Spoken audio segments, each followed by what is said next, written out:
For over 40 years, George Lucas was the guardian of peace throughout the Star Wars lore. But that was before the dark times. Before Disney. And a young pupil, well, not so young, let's be honest, named Kathleen Kennedy, systematically hunted down and destroyed the EU and Star Wars lore as we know it. And why? Wasn't the dark side.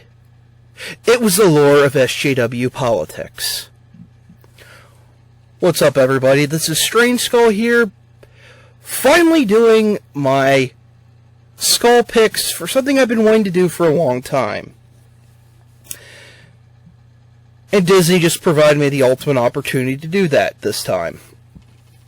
As we all know, Disney has finally offered up a nice turd in the holiday punch bowl of a little film on the lines called Rise of Skywalker. Pardon me, I kind of gag every time I have to say that. We all heard the Spaceman, we've all heard countless members of the Fandom Menace spew their vitriol and hatred of this film, and I can't blame them. I've heard the leaks, I've seen the trailers, I've heard everyone's review. And I swear to God, was this movie just made to piss every single one of us off? I don't know. It saddens me.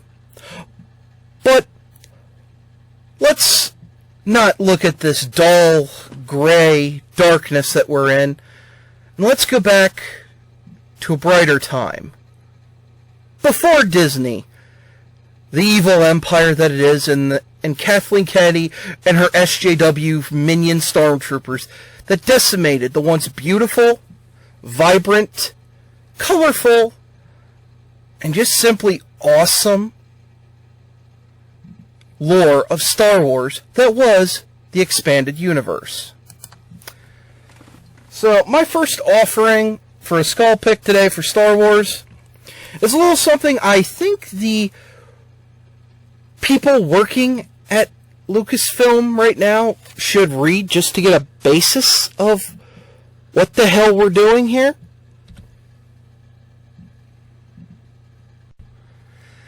And that's this book here. Star Wars Jedi vs. Sith, The Essential Guide to the Force. Now, this is a pretty thick book. I love this book. Sorry about that. Move him out of the way here.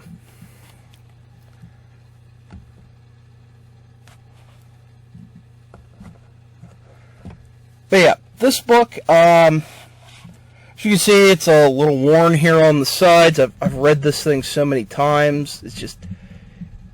This literally takes guidelines from everything across the EU to the first clash between the Jedi and the Sith, to all but the legacy era of Star Wars, which was one of the last big things to happen in the Dark Horse comics. This just doesn't explain the Force, not just the powers, but also it goes over lightsaber combat, all the forms, and basic lightsaber construction. It's a really good book. It's got some cool pictures, like it has like pictures of classic battles, like you see Luke and Vader here from Empire, but it goes through it. It gives you like certain spotlights on certain characters like Luke, Palpatine, Darth Vader, Darth Maul, and then some other characters from the EU, like it goes over Exar Kun, Frida Nad, Naga Sadow, and his war with the Republic. This is a really good book. This one just holds a lot of sentimental value to me.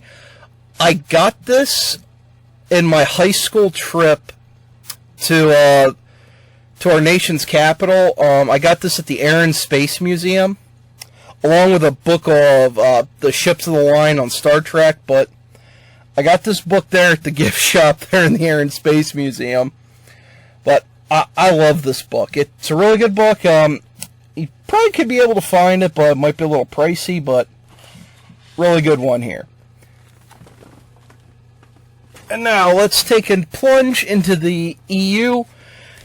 And pretty much this next one here is pretty much what they ripped off to do Rise of Cuckwalker here. And that is Dark Empire. Now, when this story came out, this was way before the prequels were even a thought, and before George really started to set boundaries with what the Force could do and could not do. Which, when you read this, there's a lot of glaring things in it, like there's like storms that can teleport people across the galaxy in this, but it doesn't really take you out of the story. But this is a really good story, because this is it takes place a little bit after Return of the Jedi. The New Republic is barely forming, because they're actually still fighting the Imperial Navy in this story. They're still fighting the Empire. Because the main bulk of this, the beginning part of the story, Luke and Lando are on Coruscant trying to liberate it and take it away from the Empire, and they're really not being successful. But the thing is, in the story, the Empire has kind of gotten like a boost, and they don't know where it's coming from. And you find out Palpatine's alive, and he's back. See, here on the back's a wraparound cover. Yeah, there's old Wrinklehead himself. Oh, it's 6 years after the Battle of Endor. And pretty much, the story is, the Emperor's back. He's given a morale boost to the Imperials. So the New Republic, they're pretty much starting to lose. You know, they were gaining ground. Now they're getting put on the back foot because Papa Palpatine's back. And again, unlike in the new Disney shit show, Palpatine died in Return of the Jedi. This is a clone. Now, it's just a clone body because Palpatine's essence just possesses clone bodies. This is a really good story. As you can see how Luke kind of looks like Darth Vader here in aspect, because Luke almost completely goes to the dark side in the storyline. It's really awesome, because Luke, up until this point, Luke hasn't been tested. Yeah, he faced Palpatine in Return of the Jedi, but he didn't beat him. In this storyline, Luke confronts the Emperor and truly defeats him. Luke and Leia. Because Leia plays a crucial role in this too. Because Leia's also... I think she finds out in this, she's pregnant. And she's the linchpin to Palpatine's plan. And Leia is starting to kind of being able to use her Force powers. Not like Luke. Luke is getting to be almost really powerful, but he's not there yet. But this is a really good story. Let's just open a page up here.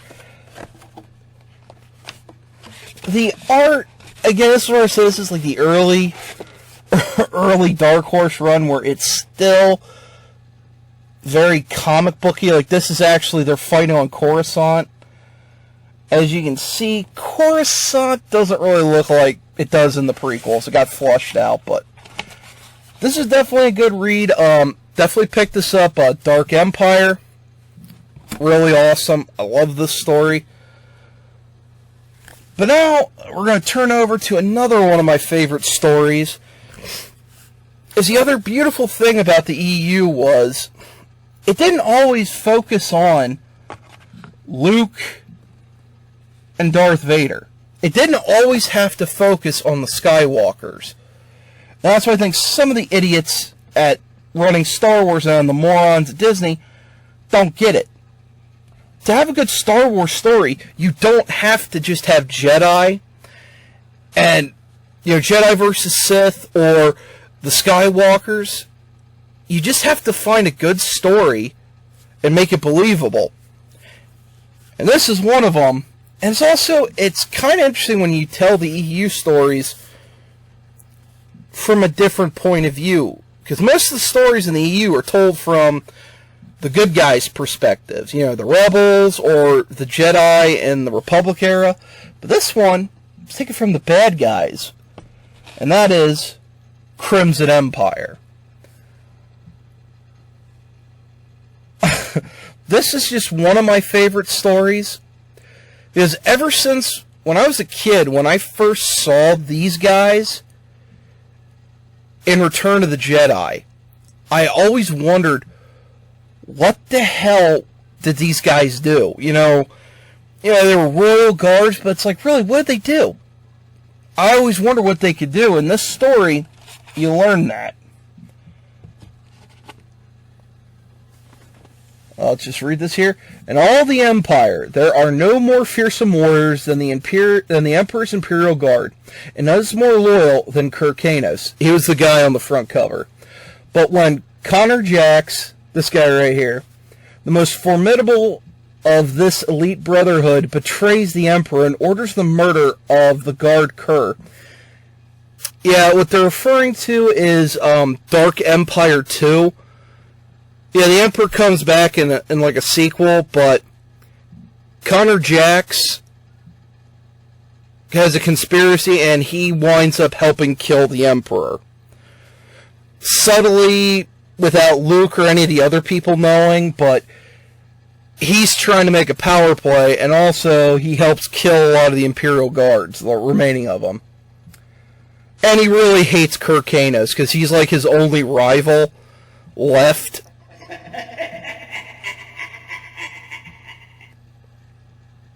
Sorry about that.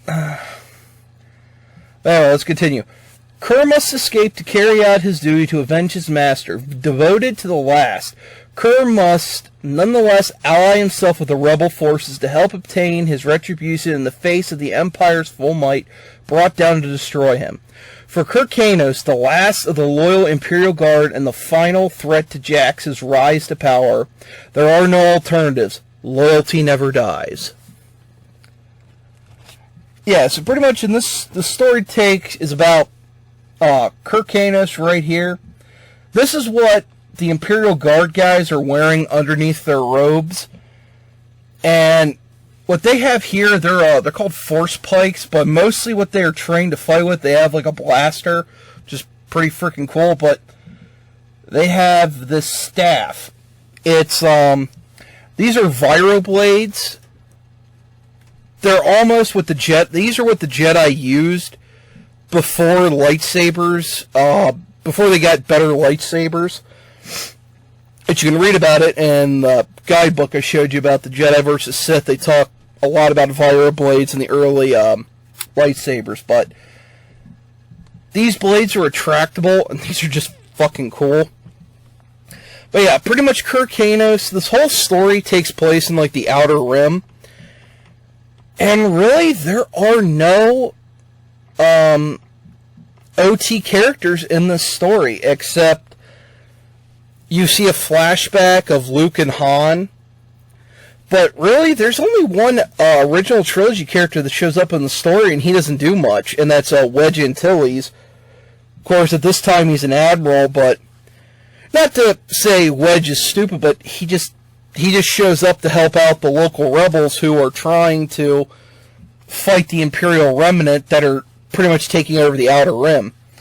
But the story is Kirkanos, he's trying to kill Connor Jax to avenge not just the Emperor, but the murder and betrayal of the rest of the loyal Imperial Guards.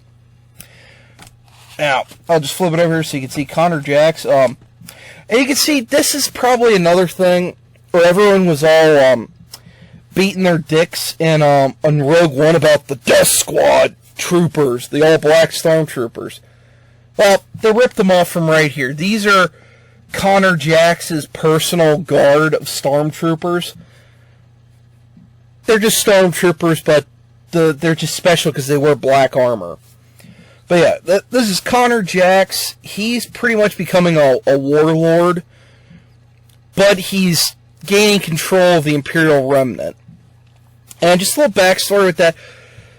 In the EU, the Empire was pushed out of the main core worlds in Star Wars, and they're pushed to the Outer Rim, and they pretty much just became warlords. They created a council at one point, but they're pretty much just called the Remnant. They'll call, sometimes they refer to them as the Empire, the Imperial Remnant, or just the Remnant, but Connor Jax is starting to unify a lot of these guys under his control. But this is a really good story, and again, it's really cool because again, Kirk Canos, he's the hero in the story, but like it said in the back there, I read it, he has to work with the rebels, and he does not like working with the rebels because he views them as traitors.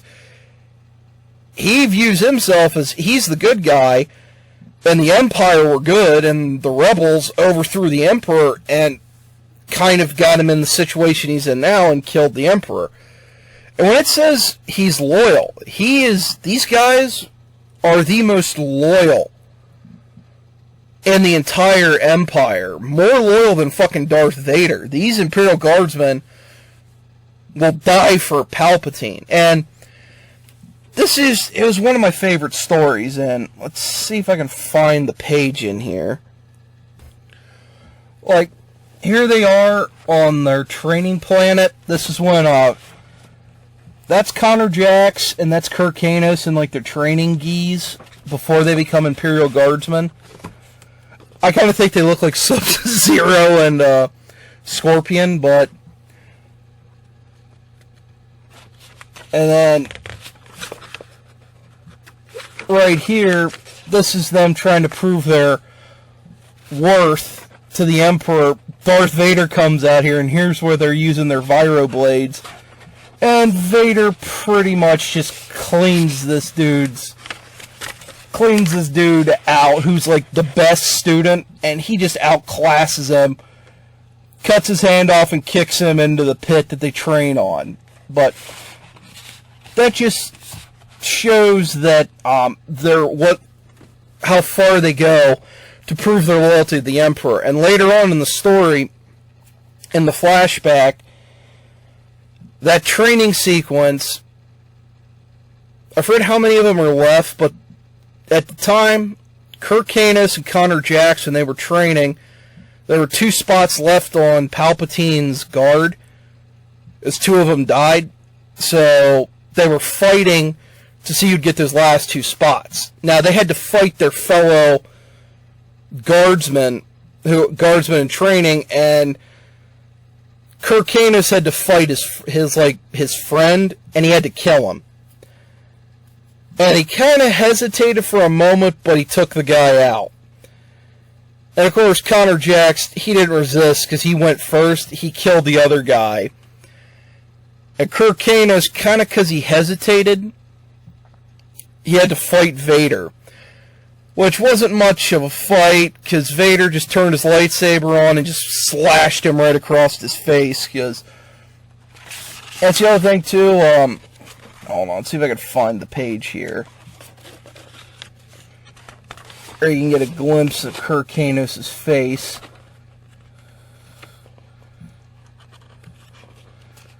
Now, this here's a page of Kirk Canos kicking ass. That's him right here, whipping out that Viro staff and just slicing a bunch of stupid Imperial officers who are acting like douchebags. But yeah, Kirk Canos, after he had his little confrontation with Vader, he does have a slash across his face. But Crimson Empire is just a really good story, and just telling you the other viewpoint. That some people like the Empire, and there were like other ones. I haven't got them. Like there were, I think, 2 other ones, but I've only read this one. But you won't be disappointed if you read this one.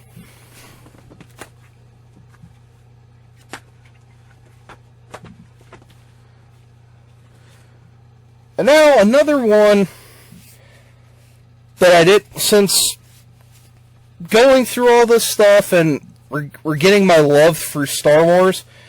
I actually found this. I didn't realize I had this, but I actually sat down and read this. And this next one could have possibly been the sequel to Star Wars.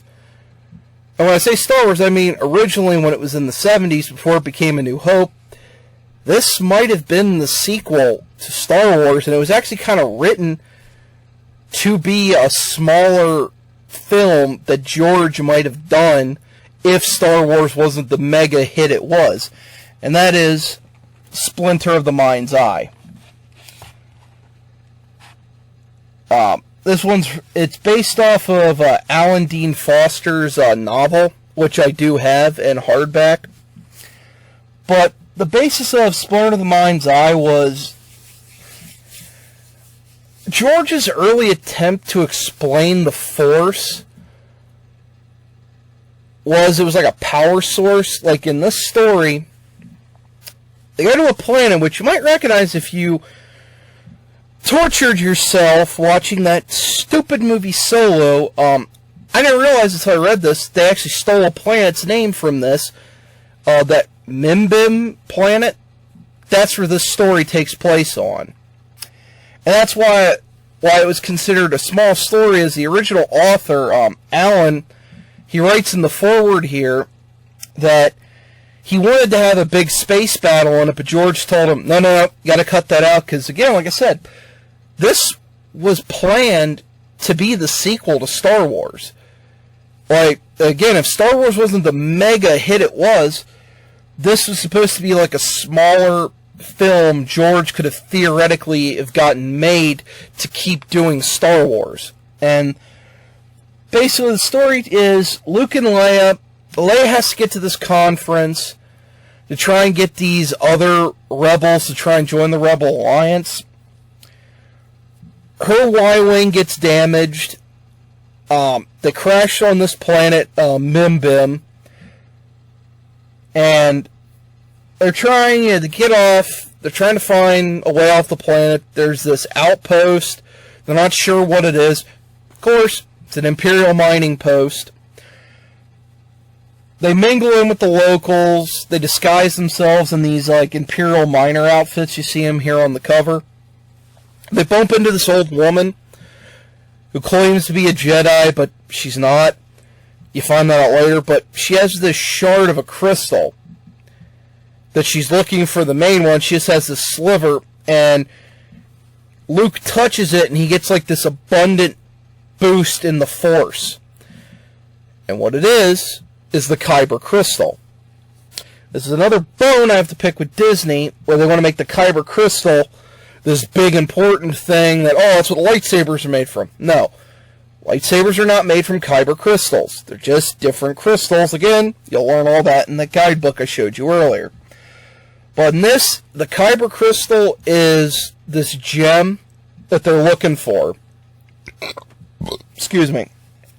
But Luke and Leia, it's a really fun adventure, and I kind of, when I was reading it, I was kind of sad, like, man, I wish this would have been made. In animation or some form, I wish George would have made this like a cartoon. And of course, in the story, Vader shows up, and we get a good confrontation with Luke fighting Darth Vader in this book. Now, in the novelization, in the novel itself, not in this, but in the novel itself, Obi-Wan possesses Luke Skywalker in the story to help him fight Darth Vader, because if not, Vader would have killed him right there. Because Princess Leia tries to fight Vader with Luke's lightsaber, and Vader nearly guts her. He kicks the shit out of her. And Luke, again, with Obi-Wan Kenobi possessing Luke and using his knowledge, he cuts Darth Vader's arm off. It's a pretty good scene. Again, I don't know if this one's been reprinted. This is still the original Dark Horse graphic novel. If you could find this one, I definitely recommend. It is a fun read. And the art is pretty damn good in it. The artist, you have some of the artist notes in the back. This dude must have been so nervous because he was trying his damnedest to capture the look of the films in his art in here. And it's really good. Definitely pick it up. Star Wars, Splinter of the Mind's Eye.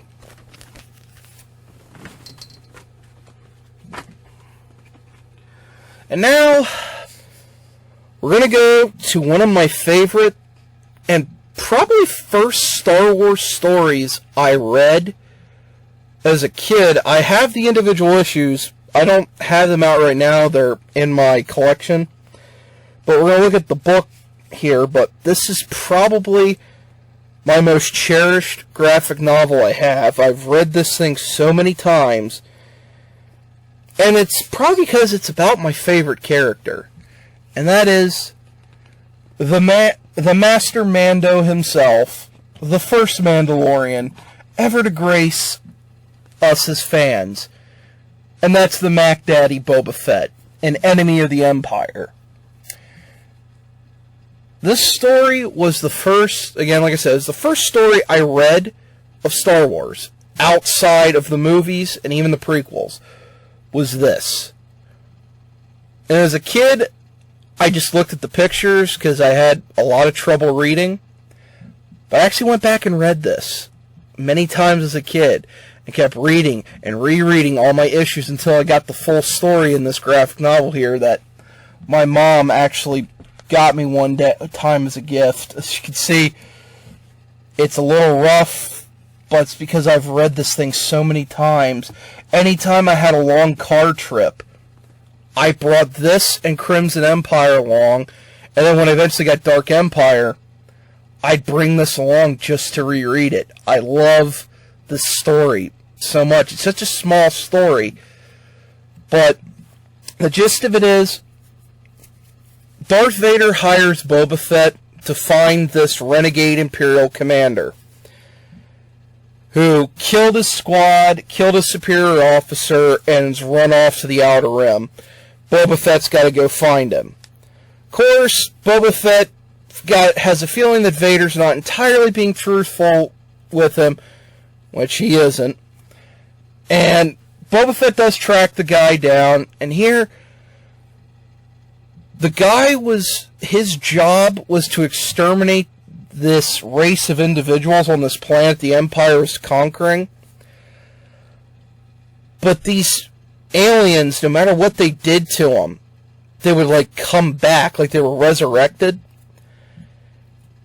And here, this species, their like leader was like this, they're like a shaman almost. She had the ability to tell the future. And that's really what Darth Vader wants. And also, the reason why I love this story is, hold on, let's see if I could, I'll open the back up here so you can see the cover. Love the cover to all these issues. I have these two issues, but I want to focus on this one right here because that is the final issue when Darth Vader comes to collect the sorceress from Boba Fett, and Boba Fett and Darth Vader have a pretty knockdown, drag-out fight. And also, as you can see here on Boba Fett, you learn where he gets that ding in his helmet. It's a really awesome story, and again, if you're a fan of Boba Fett, like I am, I'm a huge Boba Fett fan. He is my favorite Star Wars character. Don't believe what that bastard spaceman tells you. Boba Fett is awesome. And also, too, just, I have to go on this rant. Fuck Dave Filoni. In a way, fuck George Lucas. I don't know why those two men have this hatred for Boba Fett, and they try and write him out to not being a Mandalorian. This is really where I hate Dave Filoni in Clone Wars for, in my opinion, shitting on Boba Fett as a character. I hate seeing him as a little kid and getting his ass kicked. I hate that. But again, sorry, I had to go on that rant. I had to get it out.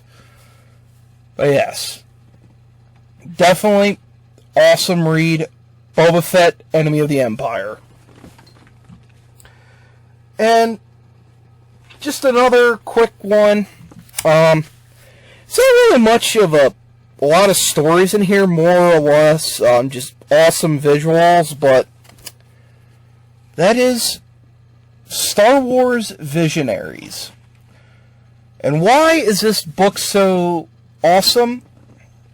It's the first story in here, which got everyone excited, including Spaceman, simply titled Old Wounds. And this is why it's called Old Wounds. This small, very small story is Darth Maul's comeback, hunting down Obi-Wan Kenobi on Tatooine, threatening Luke Skywalker's life, to try and lure Obi-Wan Kenobi out to finally finish, to finally bury it between the two, to finish what they started on Naboo. And here's part of their fight, and I remember me and Spaceman, this came out right as Revenge of the Sith was coming to theaters. Man, Spaceman, my brother and I, we all just were looking for this book.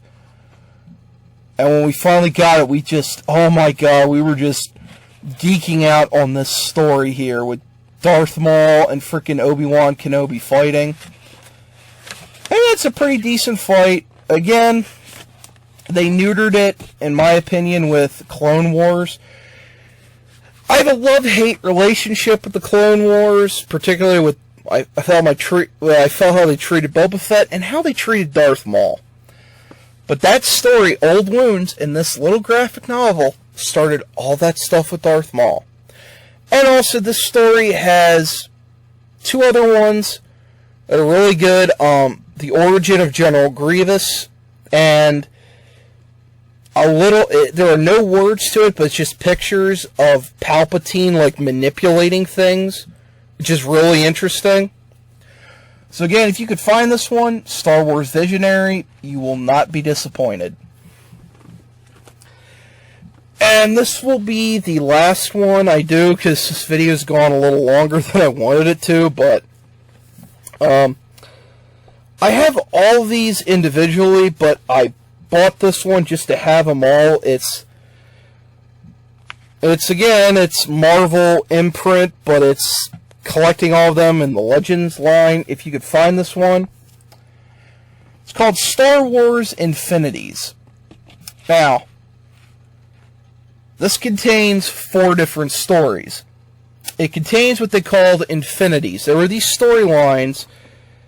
I learned about these from my brother's friend who worked at our one comic shop and told us about these stories they were doing. It's almost like they did what if storylines for the original trilogy. For A New Hope, Empire, and Return of the Jedi. They're good, but the Empire Strikes Back one is a little weak. Out of all three of them, out of all three of the Infinities, Empire's the weakest in my opinion, but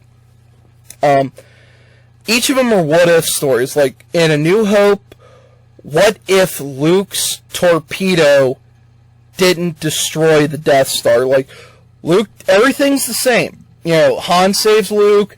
Luke fires his torpedoes, but just the sheer heat coming out of the exhaust port of the Death Star prematurely detonated his torpedoes, didn't destroy the Death Star. And the Death Star manages to blow up part of Yavin 4. And the Empire Strikes Back Infinities, what if Han didn't find Luke in time and Luke died on Hoth? And the Return of the Jedi one, the Return of the Jedi one's kind of weird. It's like, what if Han stayed blind? Like, a lot of the events of Return of the Jedi are way different, but The other reason I bought this one is, as you can see this cover, you're probably wondering what the hell this is. Well, this storyline, and this collected in this, also collects the miniseries they did based on George Lucas's original script for Star Wars. So, that is Starkiller, and there is Darth Vader. Name only.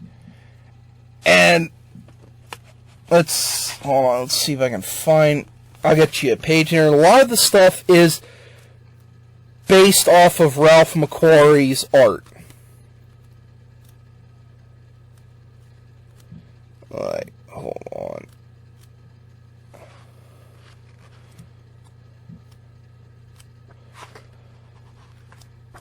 Let's, hold on. Oh, I'm getting there.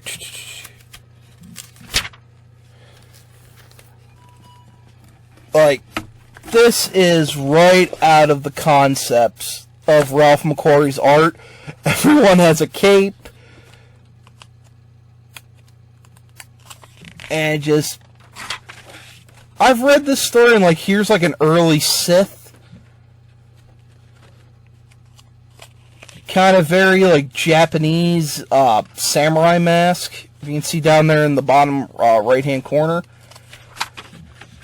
It's like the lightsabers are a little different. I never got to finish reading all these, but it is very weird. But if you're a Star Wars fan, I definitely recommend trying to find this. The individual issues, like I said, I have, but they're probably going to be a little pricey right now, but I definitely picked this up. It's an interesting read, and just like, thank God George changed what he did, because I think if he stuck with this, these original designs and his original story line outline, I don't think Star Wars would become as popular as it is. No. Went a little long here. I kind of drone on, but I just needed to do this video for myself and just for all of you out there who love Star Wars. Because I know a lot of people have been out there trying to say we're taking this shit too seriously, or, you know, we're man babies about this, but I love Star Wars. And the thing is, too, it's not about, oh, there's black people in the movies now, or, oh, there's women. It's just, no. It's not that, because that's never been a problem in Star Wars. Star Wars has never had that problem. It's the fact that these new things they're doing are just terribly written. And the fact that every chance they get, they want to stick it to the fans of this stuff.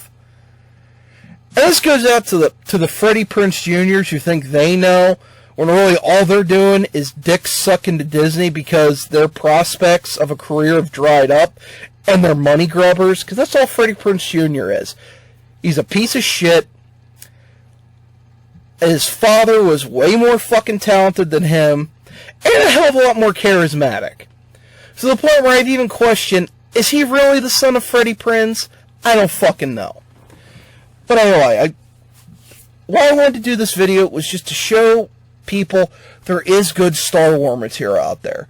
The EU was not something bad. It was good. It helped get ideas out. And the thing is, too, the scorn, Kathleen Kennedy, and the people and the morons that are in Lucasfilm and Disney. These stories right here, Dark Empire, Splinter of the Mind's Eye, Crimson Empire, and this one, most of all, that is cherished for all EU fans. I still have to sit and read this, but the original Episode 7, Heir to the Empire. This is the stuff that kept Star Wars as a brand alive. I think some people forget, Return of the Jedi was in the early 80s. And then after that, there was nothing. There was the Droids cartoon that didn't do much. There was the Ewok cartoon. Didn't do much. It's almost looked as an embarrassment.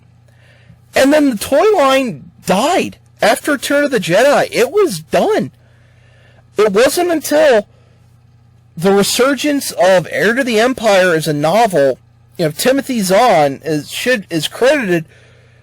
His 3 books helped respawn Star Wars to the point where, I don't have it sitting over here, but the other important book in Star Wars history that was a multimedia event was Shadows of the Empire. There were comic books. There were TV commercials. There was a damn toy line about a fucking book and a comic book. But that was just leading up to the return of Star Wars with the prequels. So, well, this ends this episode of Skull Picks. Again, this was one I've been wanting to do for a long time. The release of this last Star Wars movie, Star Wars doesn't go out with a roar, it goes out with a damn whimper. And I felt you true Star Wars fans needed this. Let me know what you guys think in the comments. Do you feel like how I feel? Or do you think I'm full of it? Until next time, guys, till we dive deeper into the pit to find out what else I have in store. Take care, guys.